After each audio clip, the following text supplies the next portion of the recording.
People pleasing is blocking your feminine energy. The worst thing that you can do as a woman is to dim your light for people who don't deserve it.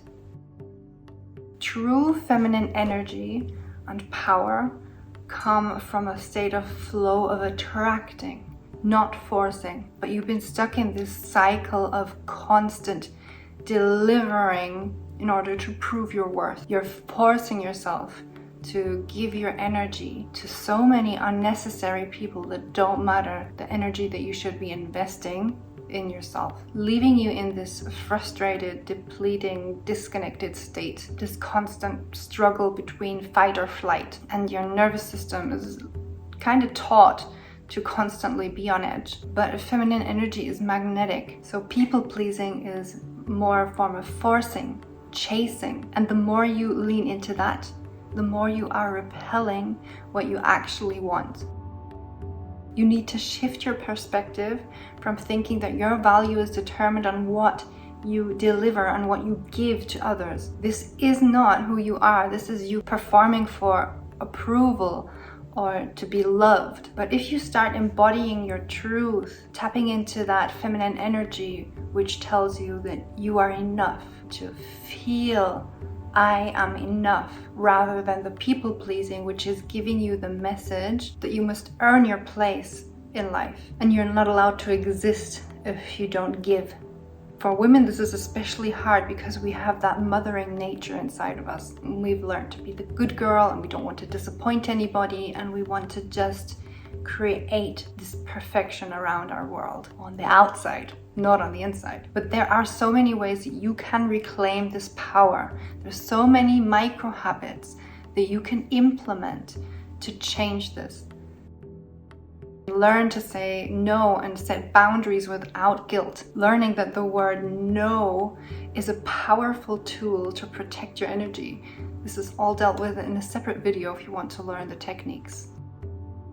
Also, a powerful tool is to practice receiving without feeling that you're dependent, because we live in this masculine world where everybody wants to be independent and dependency is shown as weakness. But if you learn to receive help from someone or a compliment, take it and soak it up. And also practicing that receiving without thinking that you have to play yourself down or give something else in return.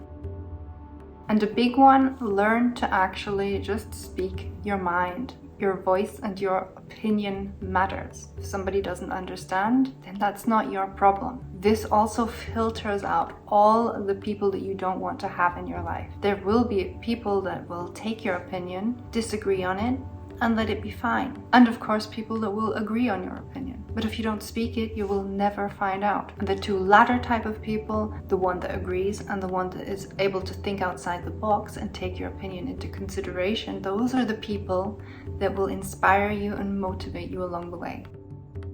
So in order to overcome all of this, you need to let go of the belief that love must be earned and that you have to sacrifice yourself for it. And I want you to tune into that version of yourself that you would really like to be and to grieve for her. That version of yourself that had to shrink because of yourself making those decisions to put other people first. And try and reconnect with that version of yourself where your desires are hidden, what you truly want, what you're seeking out of life, what fulfills you, because that's where your actions should be coming from. That's what makes actions feel natural. And then you can put your giving on a whole different level when you learn to not give what drains you and give what actually makes you thrive. It's a whole different quality of giving. And also with this, it will be easier to trust your intuition. This is also something you can practice. Just tuning in to your body. Your body knows when something is off or something is not aligned with what you want to be. The mind can be easily tricked or manipulated, but it's the body that holds the wisdom. You've all been in one of those situations where your gut feeling told you otherwise, and in the end of the situation you thought, I should have listened to that. And these are exactly the things that I'm training you to focus on in the Feminine Embodiment Program. Because everything I mentioned here in the video totally makes sense, but sometimes it's so hard to implement because These patterns are woven into our everyday lives, and we don't even realize when we're in that situation that we have a choice. Gaining awareness in these moments is such a crucial thing in order to change your life and shift out of this pattern of the old version of yourself into becoming that new version with all the open possibilities. You can shape your life. You can change the way that you approach situations. I've been stuck for such a long time in my life. That's why I want to teach women on how to get unstuck on a micro level, which adds up to a bigger level. So strategically reclaiming your power.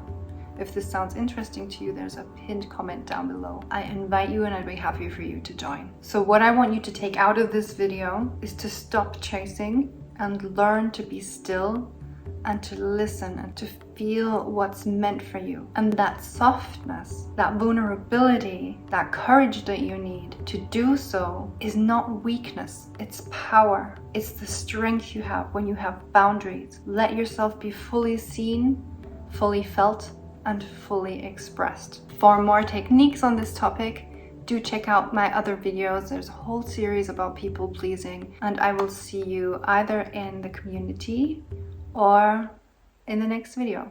Bye bye.